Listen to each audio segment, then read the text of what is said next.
सबको हम एकनाथ जी शिंदे हो, मैं हो या देवेंद्र फडणवीस हो या बाकी हमारे साथी सब मिलके हम मीटिंग में बैठने वाले हैं और 9 बजे के बाद शायद वो मीटिंग शुरू हो जाएगी और उसमें तय होगा कि क्या करना क्या नहीं करना, आगे की लाइन ऑफ एक्शन क्या रहेगी, इसके बारे में सभी बातें हो जाएंगी।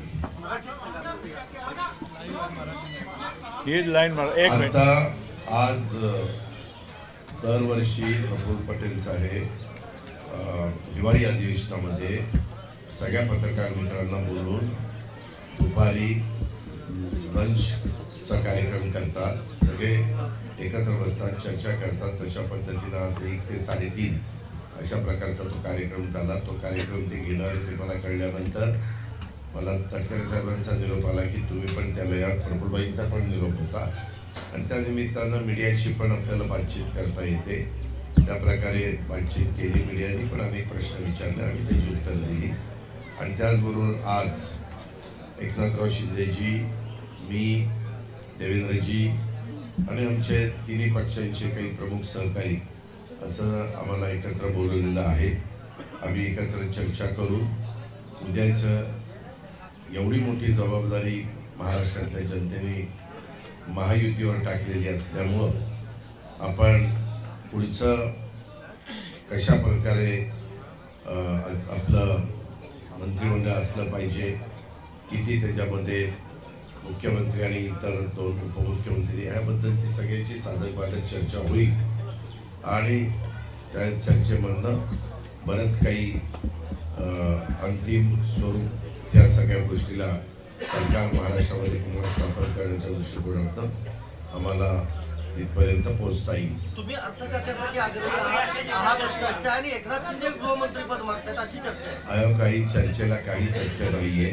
आम्ही सगळ्यांनी पहिल्यांदा ठरवलं होतं की कुठल्याही परिस्थितीमध्ये भाजप, शिवसेना, राष्ट्रवादी काँग्रेस, आरपी, आठवले आणि इतर सगळे आमचे घटक पक्ष आहेत, त्या सगळ्यांच्या बरोबर आपण जास्तीत जास्त जागा निवडून आणायच्या आणि पुन्हा एकदा या राज्यामध्ये महायुतीचं सरकार आणायचं हे आमचं पहिलं टार्गेट होतं। ते टार्गेट आम्ही यशस्वी केलेलं आहे। मी या निमित्तानं महाराष्ट्रातल्या तमाम मतदार बंधू भगिनींचं आभार मानतो, त्यांना धन्यवाद देतो, त्यांचं कृतज्ञता व्यक्त करतो। त्यांनी खूप मोठी आमच्यावर विश्वास टाकलेला आहे। आम्ही जे सांगितलेलं आहे ते त्यांनी ऐकलेलं आहे।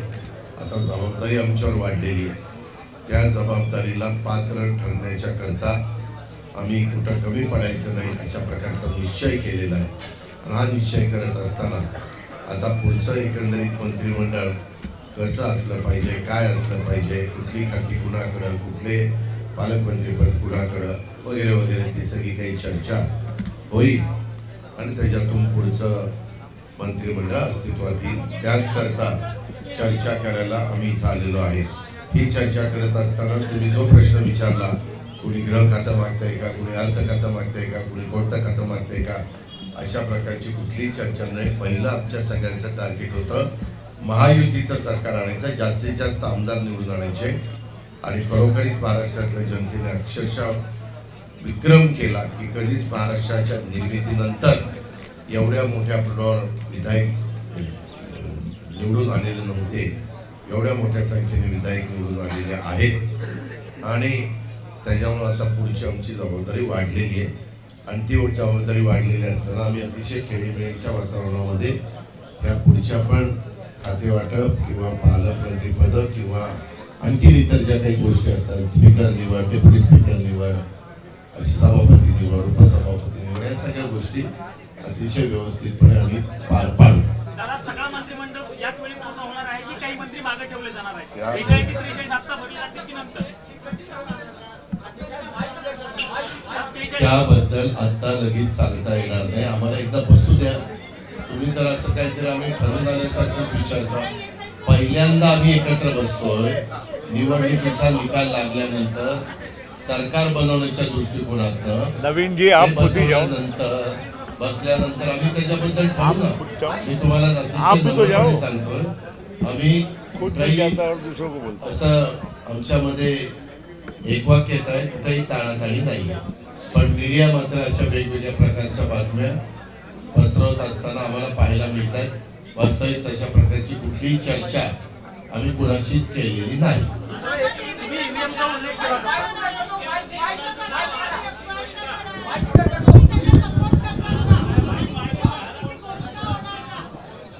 काय काय काय देवेंद्र फडणवीसांच्या नावाची आज त्याचबद्दल आमची मीटिंग आहे. आम्ही शिवसेनेचे नेते आणि राज्याचे आता मुख्यमंत्री काही मुख्यमंत्री यांनी काल जाहीर केलेलं आहे की भारतीय जनता पक्षाच्या जागा जास्त असल्यामुळं मोदी साहेब आणि अमित भाई जो निर्णय घेतील तो त्यांना मान्य असेल.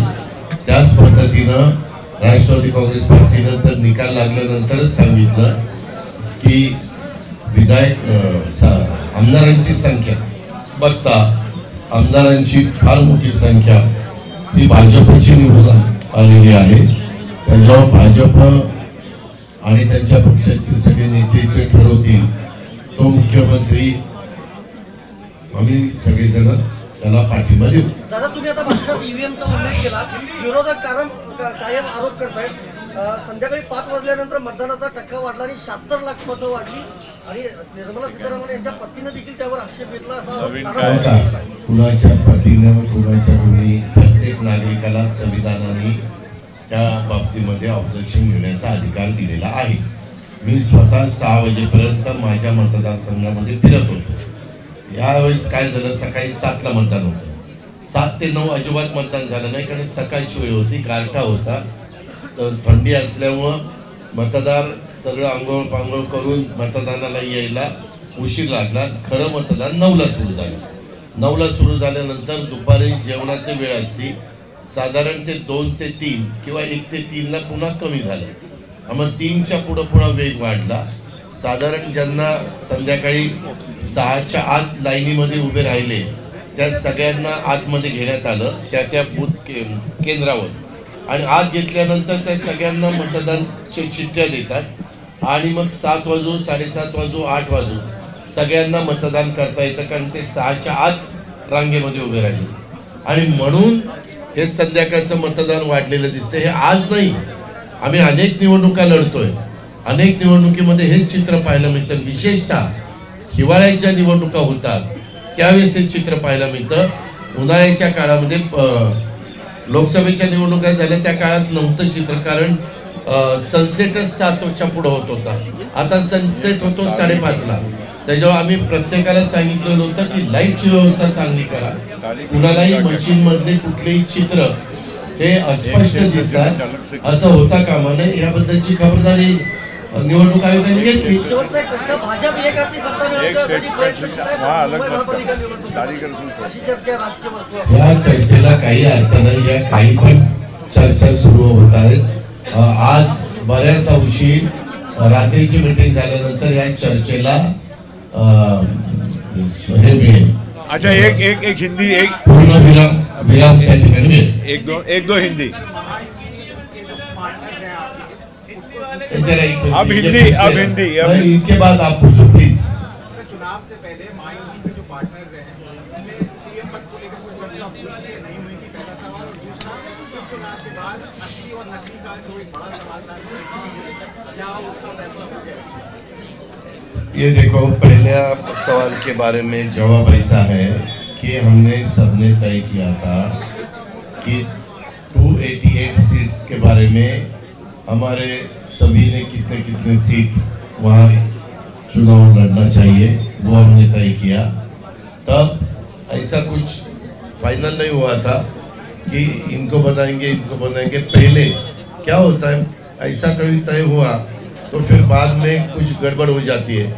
कुछ पार्टियों का ऐसा लगता है कि इनका इन बनने वाला है तो हम यहाँ क्यों काम करें वहाँ क्यों काम करें. ऐसा पहले कोई चुनाव में ऐसा हुआ है. तो पहला टारगेट तो ज़्यादा से ज़्यादा सीट अपने महायुति के जैसे आ सकती है, ये हमने टारगेट रखा. वो वोटर ने उसी हिसाब से हमें सपोर्ट किया और रिजल्ट्स आपको सबको देखने को मिला. अभी आगे के बारे में आज रात को हम बैठेंगे और तय करेंगे सब मिलके कि क्या। अभी तो एकनाथ शिंदे साहब ने भी बीजेपी का चीफ मिनिस्टर बनाने के लिए इनडायरेक्ट सपोर्ट ही किया है, हमने भी इनडायरेक्ट सपोर्ट किया है, तो उसके बारे में आज चर्चा हो जाएगी। और दूसरा जो आपने बताया कि क्या सही, क्या ये कौन सी पार्टी असली, ये असली नकली का सवाल नहीं है। आपको मालूम है इलेक्शन कमीशन ने हर एक पार्टी को नाम दिया है, हर एक पार्टी को सिंबल दिया है, तो असली नकली कैसे आप बोल सकते हैं? सब असली है, ऐसे नकली का सवाल कहाँ आता है इसमें? तुमच्या पक्षाला केंद्रात मंत्रिपद मिळेल का? आज मी त्या संदर्भामध्ये आता मीटिंग मध्ये मी ठरवीन काय बोलायचं। आता तुम्हाला कशाला सांगू हे बोलायचं ते बोलायचं, तो आमचा अधिकार आहे, तेवढा तरी आम्हाला ठेवू द्या बाबा।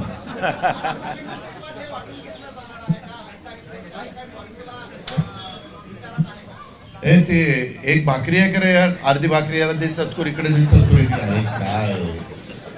आम्ही तुला मगापासून सांगतोय हात जोडून, आज रात्रीच्या मीटिंग मध्ये त्याबद्दलची चर्चा होईल। अरे राज्याचं सरकार आहे, 13-14 कोटी जनतेचं नेतृत्व करायचं आहे, आम्ही एका विचाराने पुढे चाललेलो आहे। आमचं विजन राज्याचा सर्वांगीण विकास करणं, सेंट्रल गव्हर्नमेंट आमच्या विचाराचं आहे, त्यातला जास्तीत जास्त निधी विकास कामाच्या करता राज्याला घेऊन जाणं, हे आमची सध्या तर भूमिका आहे।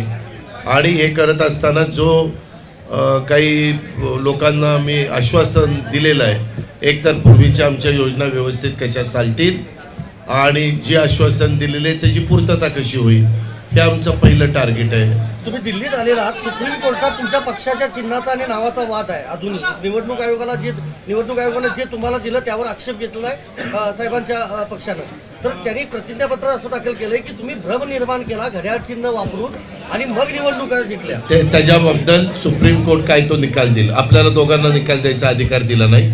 माझे वकील म्हणजे आमच्या पक्षाचे वकील त्यांची भूमिका मांडतील, समोरच्यांचे वकील त्यांची भूमिका मांडतील आणि सुप्रीम कोर्ट तर सर्वोच्च ते निर्णय देतील।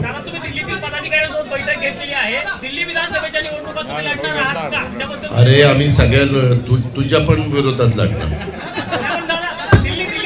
अरे ज्या त्या भागातल्या आमच्या पार्टी प्रेसिडेंटशी चर्चा करून, तिथल्या कार्यकर्त्यांशी चर्चा करून, आम्ही वीरेंद्र सिंगशी पण बोलू, इतर आमचे जे काही मेंबर आहेत त्यांच्याशी पण बोलू आणि जिथं जिथं आमची ताकद असेल तिथं तिथं लढू ना।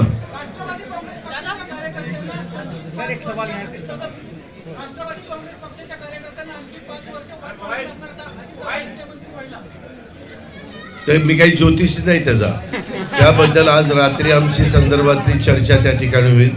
आम्ही ह्या देशाचं सर्वांगीण विकास व्हावा, राज्याचा सर्वांगीण विकास व्हावा, हे आमचं टार्गेट आहे आणि त्या दृष्टीने आम्ही पुढे चाललेलो आहोत। चला आता आज रात की मीटिंग में हम चर्चा करेंगे ना। नहीं रिपोर्ट्स नहीं कि जिसने हम जिनको अधिकार है जो नाम लाने का, वो नाम आने के बाद उसके बारे में हम उनके साथ चर्चा करके डिसीजन लेंगे। धन्यवाद। धन्यवाद।